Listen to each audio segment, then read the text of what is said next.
दोस्तों social media पर क्या कुछ खबरें वायरल चल रही हैं आप लोगों को बताऊंगा। बहुत बड़ी बड़ी खबरें हैं दोस्तों आ रही हैं। प्रधानमंत्री मोदी जी को भगवान बना दिया गया, उनकी वीडियो वायरल हो रही है जहां पर प्रधानमंत्री मोदी जी की पूजा भी की जा रही है। यह खबर भी बताऊंगा। वहीं दोस्तों एक खबर आ रही है, फिलिस्तीन का झंडा लहराने पर ईद मिलादुन नबी के जुलूस में मुसलमान को गिरफ्तार कर लिया गया है। वक्फ बोर्ड को लेकर भी खबर है। सबसे बड़ी खबर दोस्तों इसमें यह है कि आप देख ही रहे होंगे मुसलमानों के घरों पर किस तरह से बुलडोज़र चलाया जा रहा था। किसी भी मुसलमान पर आरोप लगाकर उसके घर पर बुलडोज़र चला दिया जाता था। अब इस पर सुप्रीम कोर्ट ने क्या कहा है इस बुलडोज़र की कार्रवाई पर, वो आप लोगों को ज़रूर सुनना चाहिए। आप लोगों से गुजारिश है वीडियो को लाइक ज़रूर कर दें। सबसे पहली खबर दोस्तों राजस्थान के भीलवाड़ा से आ रही है। यह आप स्क्रीन पर वीडियो देख सकते हैं। ईद मिलादुन नबी के जुलूस में हज़ारों की तादाद में लोग राजस्थान के भीलवाड़ा में इकट्ठा हुए और लब्बैक या रसूल अल्लाह के नारों से पूरा गूंज उठा। जो भीलवाड़ा शहर है वो पूरा गूंज उठा। यमन की वीडियो मैंने आप लोगों को कल दिखाई थी, यहाँ पर लाखों की तादाद में मुसलमान ईद मिलादुन नबी के जुलूस में शामिल हुए थे। वहाँ पर भी लब्बैक या रसूल अल्लाह के नारे गूंज रहे थे। ये राजस्थान के भीलवाड़ा से वीडियो सामने आए जहाँ पर लब्बैक या रसूल अल्लाह के नारे गूंज रहे हैं। इसको लेकर दोस्तों जो अंधभक्त हैं उनके खेमे में भी कहीं ना कहीं आग लगी हुई है इन वीडियोज़ को देखकर कि इस तरह से बहुत सारे मुसलमान एक जगह पर इकट्ठा हो गए। दूसरी खबर मध्य प्रदेश से आई है दोस्तों, आप देख सकते हैं। ईद मिलादुन नबी के जुलूस में मुस्लिम युवक ने लहराया फिलिस्तीन का झंडा। पुलिस ने FIR दर्ज कर आरोपी को गिरफ्तार कर लिया। ये इससे पहले भी हुआ है दोस्तों, जब मुहर्रम का जुलूस निकाला जा रहा था वहाँ पर भी कुछ मुसलमानों ने जो है फिलिस्तीन का झंडा लहराया, उसके बाद उनको गिरफ्तार कर लिया था। अब दोस्तों यहाँ पर सोचने वाली बात यह है कि हिंदुस्तान के अंदर कुछ लोग ऐसे भी हैं जो कि खुले तौर पर इजराइल का समर्थन करते हैं और इजराइल का झंडा लहराते हैं, इजराइल का झंडा लेकर रैलियाँ निकालते हैं हिंदुस्तान की सड़कों पर। उन लोगों को गिरफ्तार नहीं किया जाता। गिरफ्तार दोस्तों उन लोगों को किया जा रहा है जो लोग फ़िलिस्तीन का समर्थन कर रहे हैं या फ़िलिस्तीन का झंडा लहरा देते हैं। लेकिन दोस्तों उन लोगों का ये मामला समझ नहीं आता है। मुसलमानों का तो समझ में आता है कि मुसलमानों का कलमे का और ईमान का रिश्ता है फ़िलिस्तीन के साथ, लेकिन इन लोगों का क्या रिश्ता है इजराइल के साथ वो जो है समझ में नहीं आता है। अगली खबर आप लोग देखिए दोस्तों, ये वीडियो वायरल हो रही है प्रधानमंत्री नरेंद्र मोदी जी की और सोशल मीडिया पर लिखा यह जा रहा है कि आज विश्वकर्मा पूजा है और प्रधानमंत्री का जन्मदिन भी है। यानी आज 17 सितंबर है और प्रधानमंत्री मोदी जी का जो है वो जन्मदिन भी है और आज इनकी जो है वो विश्वकर्मा पूजा भी है। इसी मौके पर दोस्तों पटना के वैद स्कूल में बीजेपी के कार्यकर्ताओं ने PM मोदी की तस्वीर को भगवान विश्वकर्मा के रूप में बनाया और दूध से अभिषेक भी किया। कार्यकर्ताओं ने बताया कि PM मोदी आधुनिक भारत के विश्वकर्मा है और देश का पूरी दुनिया में नाम बढ़ाया है। इस तरह से दोस्तों प्रधानमंत्री नरेंद्र मोदी जी का जो है वो दूध से अभिषेक किया, आप इस वीडियो में देख सकते हैं। उनकी पूजा वगैरह भी की जा रही है, यानी विश्वकर्मा का रूप दे दिया प्रधानमंत्री मोदी जी को। सोशल मीडिया पर एक ट्रेंड भी चल रहा है दोस्तों, राष्ट्रीय बेरोजगार दिवस, और ये हर साल 17 सितंबर को यानी प्रधानमंत्री नरेंद्र मोदी जी के जन्म दिवस पर चलाया जाता है। ये जो ट्रेंड है प्रधानमंत्री नरेंद्र मोदी जी का जब बर्थडे होता है, जब जन्मदिन होता है, राष्ट्रीय बेरोजगार दिवस जो है वो चलाया जाता है हर साल सोशल मीडिया पर। अब दोस्तों बिहार की राजधानी पटना में वक्फ बोर्ड को लेकर एक प्रोग्राम किया गया जहां की ये वीडियो है, आप देख सकते हैं कितनी बड़ी तादाद में ये प्रोग्राम किया, यानी बहुत बड़ी तादाद में यहाँ पर मुसलमान आए और यहाँ पर जिन्होंने प्रोग्राम किया था उन्होंने मुसलमानों को बताया कि ये वक्फ बोर्ड क्या है और मुसलमानों को इस मुद्दे को लेकर सीरियस होना चाहिए। ये जो मोदी सरकार बिल लेकर आ रही है इस बिल का पूरे तरीके से मुसलमानों को रिजेक्ट करना चाहिए। खबर भी आप देख सकते हैं अखबार में, जो हेडलाइन लिखी हुई है वो मैं आप लोगों को बता देता हूँ। यानी इस प्रोग्राम में जो कुछ हुआ ये आप हेडलाइन देख सकते हैं। इसमें लिखा है ज़मीन हमारी कानून तुम्हारा नहीं चलेगा। नीचे लिखा है इसमें इमारत शरिया के ज़ेर एहतमाम राजधानी पटना में मुनाकिद औकाफ तहफ़्फ़ुज़ कॉन्फ्रेंस में वक्फ तरमीमी बिल के खिलाफ सदाए एहतजाज बुलंद। एक और हेडलाइन है, मैं आप लोगों को पढ़कर बता देता हूँ। मुल्क को आज़ाद कराने के लिए हमारे अकाबिर ने शहादतें दी, अब शरीयत के तहफ़्फ़ुज़ के लिए भी हमें कुर्बानी देनी होगी।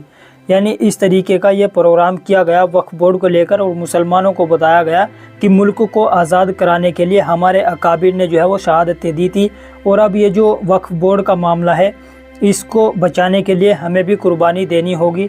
और ये जो ज़मीन हमारी, कानून तुम्हारा नहीं चलेगा, ये वही है दोस्तों। वक्फ बोर्ड की ज़मीन जो है वो मुसलमानों की है, अल्लाह के नाम पर है, और कानून ये लेकर आए हैं, अपना कानून चलाएंगे। तो मुसलमानों का यही कहना है कि ज़मीन हमारी, कानून तुम्हारा नहीं चलेगा। अब बिल्डोज़र वाले मामले पर आ जाते हैं। सुप्रीम कोर्ट ने क्या कहा है। जमीयत उलमा हिंद ने दोस्तों याचिका डाली हुई थी ये बुलडोज़र की जो कार्रवाई है इसको लेकर, क्योंकि दोस्तों आए दिन हम देखते ही रहते हैं किसी भी मुसलमान पर आरोप लगाकर उसके घरों पर बुलडोज़र चला दिया जाता है। यानी अभी वो उस केस में दोषी भी नहीं हुआ, सिर्फ आरोप लगाकर उसके घर पर बुलडोज़र चला दिया जाता था। अब इस पर सुप्रीम कोर्ट ने जो कहा है वो आप लोग सुनिए। सुप्रीम कोर्ट ये जो भाजपा द्वारा सत्ता की आड़ में बुलडोज़र को गरीबों के खिलाफ विध्वंस और मुसलमानों को प्रताड़ित करने का जरिया बना लिया था, जिस पर आज दोस्तों सुप्रीम कोर्ट ने रोक लगाते हुए कहा कि उनकी इजाज़त के बिना पूरे देश भर में कहीं पर भी बुलडोज़र नहीं चलेगा। सरकार न्यायपालिका की जगह नहीं ले सकती। यानी सुप्रीम कोर्ट ने कहा है कि कोर्ट की इजाज़त के बिना पूरे देश भर के अंदर कहीं पर भी बुलडोज़र नहीं चलेगा। लेकिन अभी तक क्या हो रहा था कि आरोप लगा कर के तुरंत 24 घंटे भी नहीं बीतते थे, बुलडोज़र चला दिया जाता था। इस पर असदुद्दीन ओवैसी ने भी रिएक्शन दिया है। ये असदुद्दीन ओवैसी साहब का ट्वीट भी वायरल हो रहा है। The Supreme Court judgement on bulldozer injustice is a welcome one. इसका दोस्तों मतलब यह है, हिंदी में मैं आप लोगों को बता देता हूँ। ऑल इंडिया मजलिस इत्तेहादुल मुस्लिमीन के जो प्रमुख है बैरिस्टर असदुद्दीन ओवैसी साहब, उन्होंने बुलडोज़र की कार्रवाई पर जो है वो सुप्रीम कोर्ट के हालिया फैसले का स्वागत किया है, यानी स्वागत योग्य बताया है सुप्रीम कोर्ट के इस फैसले को। उन्होंने कहा कि कानूनी प्रक्रिया का पालन होना चाहिए। ओवैसी साहब ने आरोप लगाया कि राज्य सरकारें बदले की भावना से सामूहिक दंड देने के लिए और भीड़ को खुश करने के लिए बुलडोज़र का इस्तेमाल कर रही है। उन्होंने जोर देकर कहा कि इस तरह की कार्रवाइयाँ कानून के शासन के खिलाफ है और इनमें देय प्रक्रिया का पालन नहीं किया जा रहा है।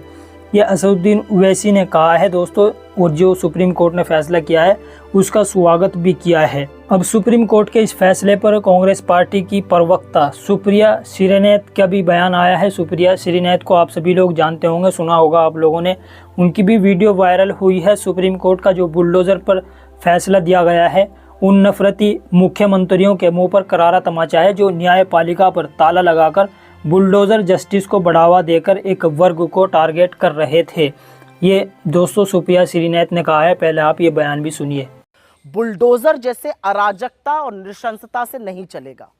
सुप्रीम कोर्ट का आज का बयान, ये फैसला कि जब तक गाइडलाइन ना बन जाए अब कोई बुलडोजर नहीं चलेगा, उन सब नफरती मुख्यमंत्रियों और नेताओं के मुंह पर करारा तमाचा है जो न्यायपालिकाओं पर ताला लगवाकर बुलडोजर जस्टिस को बढ़ावा दे रहे थे। सुप्रीम कोर्ट ने तो यहां तक कहा है कि बुलडोजर का महिमा मंडन मत करिए, और महिमा मंडन करना भी नहीं चाहिए, क्योंकि बुलडोजर का मतलब है कि आपका पुलिस, आपका प्रशासन सब कुछ फेल हो चुका है।